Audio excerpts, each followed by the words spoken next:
जितने भी freedom fighters रहे हैं, उन्होंने जो हम लोगों को ये आजादी दिलाई थी, ये फिर से हम गवा चुके हैं इसको। प्रधानमंत्री नरेंद्र मोदी जी के काल में, रिजाइम में, फ्रीडम ऑफ एक्सप्रेशन ये खतरे में आ गया है, इस तरह से रिपोर्ट में।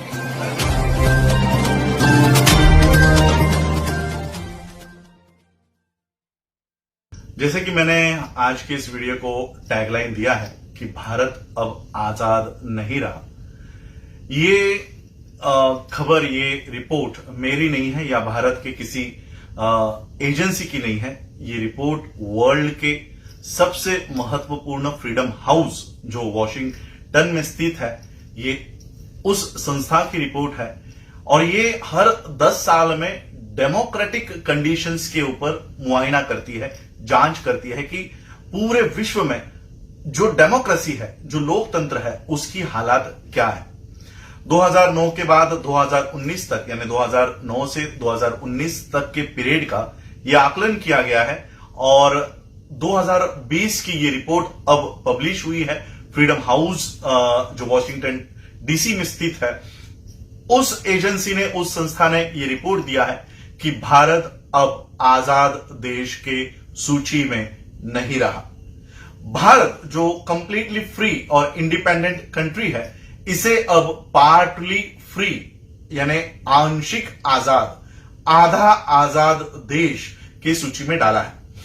जिस देश के प्रधानमंत्री 18 घंटे तक काम कर रहे थे, जिस देश का प्रधानमंत्री 56 इंच का सीना होने का दावा कर रहे थे, और जो काम पाकिस्तान नहीं कर पा रहा था, जो काम चाइना नहीं कर पा रहा था, वो काम इस देश के प्रधानमंत्री ने किया है।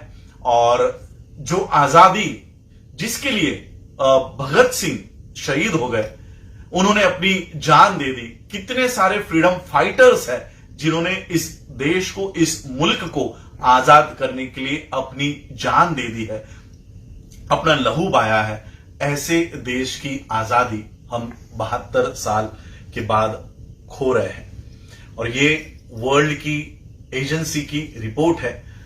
कोई गोदी मीडिया, जी न्यूज, एबीपी, आज तक, मुझे नहीं लगता इस रिपोर्ट के बारे में ये लोग कोई बात करेंगे। सोशल मीडिया पे जो लोग न्यूज चला रहे हैं, केवल वही लोग ये न्यूज आप लोगों तक पहुंचा रहे हैं।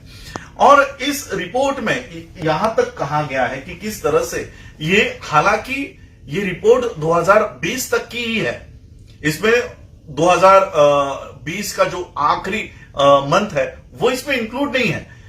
अगर वो भी इंक्लूड किए गए होते तो मुझे नहीं लगता कि ये एजेंसी इंडिया को पार्टली फ्री के लिस्ट में डालती। ये कंप्लीटली ये आजाद खो चुका है, आजादी खो चुका है, इस लिस्ट में शायद ये दर्ज करवाती, क्योंकि उसमें किसान आंदोलन भी शामिल हो जाता। अब इस रिपोर्ट में केवल सीए का आंदोलन शामिल है, एनपीआर का आंदोलन शामिल है, कश्मीर का मुद्दा शामिल है। सिर्फ इन 3 मुद्दों के ऊपर भारत की आजादी की स्टेटस जो है, जो स्थिति है, इसको पार्टली फ्री के रूप में इसको डाल दिया गया है। इस रिपोर्ट को आप लोग पढ़ सकते हैं, गूगल पे ये अवेलेबल है। फ्रीडम हाउस की रिपोर्ट आप लोग पढ़ सकते हैं। कुछ मोटे मोटे पॉइंट्स मैं आप लोगों को बताना चाहता हूं। प्रधानमंत्री नरेंद्र मोदी जी के काल में, रिजाइम में, फ्रीडम ऑफ एक्सप्रेशन ये खतरे में आ गया है, इस तरह से रिपोर्ट में दर्ज है। यानी अगर हम सरकार की उनकी गलत नीतियों के ऊपर अगर हम बात रखते हैं, तो उसे राष्ट्रद्रोह के मामले में, देशद्रोह के मामले में फंसाया जाता है, सेडिशन के चार्जेस उसके ऊपर लगाए जाते हैं, ये रिपोर्ट कह रही है। यहां पर बताया गया है कि बेसिक फ्रीडम जो है, मूल आजादी जो है, उसको तबाह किया जा रहा है। और कई सारे बातों के ऊपर यहां पर इस रिपोर्ट में दर्ज है। जैसे क्या न्यायपालिका अब आजाद है? भारत की न्यायपालिका के ऊपर क्वेश्चन मार्क किया गया है, क्या न्यायपालिका आजाद है? और भारत जो है, इंडिया जो है, ये हिंदू नेशनलिज्म की ओर, यानी हिंदू राष्ट्रवाद की ओर अग्रसर है, बढ़ते हुए जा रहा है, इस तरह से ये रिपोर्ट कह रही है। तो आज यही मैं आप लोगों को बताने के लिए लाइव आया हूं कि जिस आजादी को हमारे पूर्वजों ने बड़ी मेहनत से कमाया है, इसे प्राप्त किया है, उस आजादी को 18-18 घंटे काम कर करके मोदी जी ने इसको तबाह करने का काम शुरू कर दिया है। जिस डेमोक्रेसी के लिए डॉक्टर बाबा साहब अंबेडकर जी और जितने भी हमारे उस समय के डेमोक्रेसी के लिए लड़ने वाले लोग थे, आज वो डेमोक्रेसी खतरे में है। खतरे में है कहने के बजाय वो डेमोक्रेसी खत्म हो चुकी है। ये रिपोर्ट उसका सबूत है। और इस रिपोर्ट में रिकमेंडेशंस भी दिए हुए हैं। आप जो इंटेलेक्चुअल्स है वो इस रिपोर्ट को पढ़े और जो रिकमेंडेशंस की बात जो आखिरी पॉइंट में लिखी हुई है वो उसके ऊपर हमको काम करने की जरूरत है। हम लोगों को, हम हिंदू है, हम बुद्धिस्ट है, हम क्रिश्चियन है, हम मुस्लिम है, इसमें से हमको बाहर आना होगा। ये आजादी सिर्फ हिंदुओं के लिए है और मुसलमानों के लिए नहीं है, ऐसी बात नहीं है। हम सभी लोगों को अब एक वक्त आ गया है कि भारतीय होने के नाते हम लोगों को आगे आना होगा।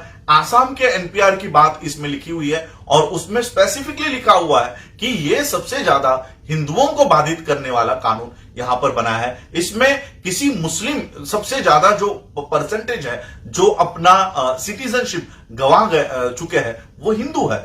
तो ये केवल मुसलमानों के लिए किया जा रहा है या मुसलमानों का अधिकार खत्म किया जा रहा है या मुसलमानों के फंडामेंटल राइट्स खत्म हो रहे हैं, ऐसी बात नहीं है। ये सारे भारतीयों के अधिकार। क्या किसान से मुसलमान वहां पर बैठा हुआ है, वो किसान क्या सिर्फ मुस्लिम है? वो हिंदू है, अपने आप को हिंदू आइडेंटिफाई कर रहा है। किसानों के अधिकार जा रहे हैं, नौकरदार वर्ग के यानी जो एम्प्लॉयज हैं उनके अधिकार जा रहे हैं। आप सभी लोग जो देश में रहते हैं, विद्यार्थी जो आज नीट के एग्जाम्स के लिए वो लोग इसको रद्द करना चाहिए, इसके लिए मांग कर रहे थे। कितने बच्चों ने आत्महत्या कर ली। क्या ये कानून जो बनाए जा रहे हैं, क्या ये मुसलमानों को सामने रख के बनाए जा रहे हैं? नहीं, ये सारे देशवासियों के खिलाफ है। और इसलिए आज हम लोगों को फिर से एक बार अपने आजादी को बचाने की मुहिम शुरू कर देनी चाहिए। और इसमें सिर्फ और सिर्फ भारतीय होने के नाते हम लोगों को एक होकर इन ताकतों से जो नहीं चाहती थी कि भारत एक लोकतंत्र देश, उस समय 1947 में जब ये संविधान सभा का गठन हुआ, तब यही वो लोग थे जो नहीं चाहते थे कि भारत में डेमोक्रेसी बनी रहे। और आज उन्हीं के हाथों में ये देश चला गया है और वो अपने 1947 के पहले के एजेंडा के ऊपर काम कर रहे हैं। इस देश का डेमोक्रेसी, इस देश का लोकतंत्र को खत्म करने का काम कर रहे हैं। जो रिकमेंडेशंस इस रिपोर्ट में दी है, हमको उसके ऊपर काम करने की जरूरत है। इंटरनेशनल इन्होंने एक वर्ड यूज किया हुआ है, इंटरनेशनल डेमोक्रेटिक एक्टर्स।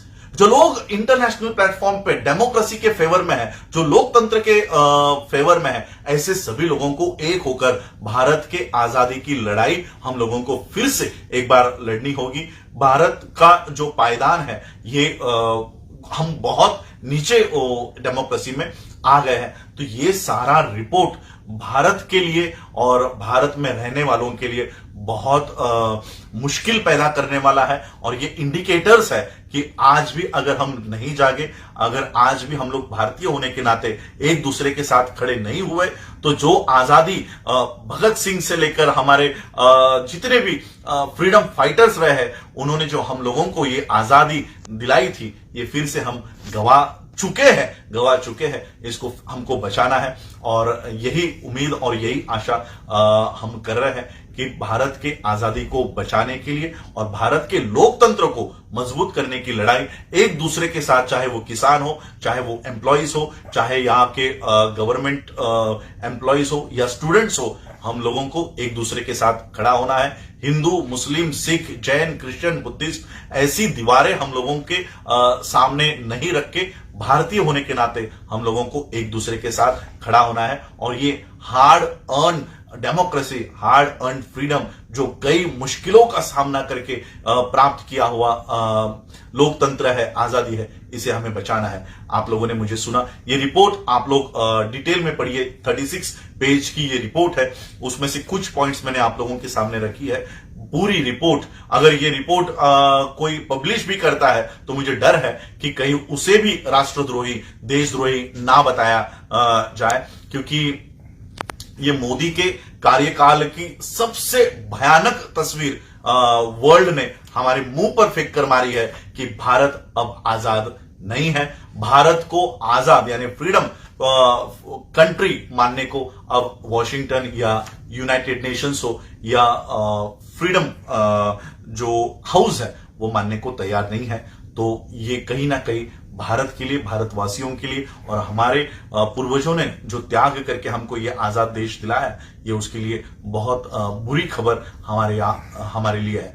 और इस देश के आजादी को बचाने के लिए और लोकतंत्र को बचाने के लिए जो हम लोग संविधान सुरक्षा आंदोलन के माध्यम से, ये आंदोलन आज मैं दिल्ली में हूं, कल हमारी यही मीटिंग संविधान सुरक्षा आंदोलन के बारे में हुई और आज सुबह मेरे हाथ में ये रिपोर्ट आया है। तो पूरे देश भर में हम देश के आजादी को और लोकतंत्र को बचाने की मुहिम लॉकडाउन के बाद फिर से शुरू कर रहे हैं और पूरे देश भर में, देश में ही नहीं देश के बाहर भी जो भारत के लोकतंत्र के फेवर में है, ऐसे सभी देशों से भी हम ये गुजारिश करेंगे कि आप अपने स्तर से भी भारत की आजादी और लोकतंत्र को बचाने की इस मुहिम में हमारा साथ सहयोग दे। यही कहता हूं और रुकता हूं। जय भीम, जय भारत, जय बुद्ध। अपना चैनल, आपका चैनल, समाज का चैनल, देश का चैनल एनबी न्यूज 24/7 को आप लाइक करें, सब्सक्राइब करें और ज्यादा से ज्यादा इसकी वीडियो को शेयर करें ताकि हर खबर को मैं आप तक आसानी से पहुंचा